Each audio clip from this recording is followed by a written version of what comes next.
2 number হচ্ছে রিলেটিভসদের কাছে বন্টন করা, যারা আত্মীয় আছে তাদেরকে ভাগ বটরা করে দিয়ে দেওয়া। 3 নাম্বার হচ্ছে যারা নিডি, যারা পোর, গরিব, এদের মাঝে দিয়ে দেওয়া।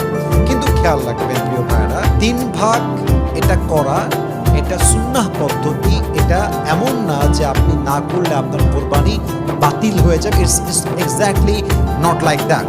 তবে মাথায় রাখবেন, আপনি যে আত্মীয়দেরকে দিবেন এটা আত্মীয়দের হক, গরিবকে দিবেন এটা গরিবের হক।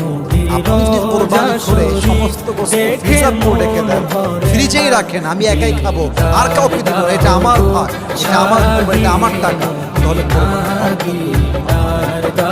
জন্য সুন্নাহ পদ্ধতি বা আদর্শ পদ্ধতি হচ্ছে 3টা ভাগ করা, নিজের জন্য রাখা, আত্মীয়দেরকে দেওয়া এবং গরিবদেরকে দেওয়া। এই 3টা ভাগ করলে আপনার কোরবানি অবশ্যই সওয়াব বাড়ায় দিবে একজন। বলেন সবাই, তিনি কে?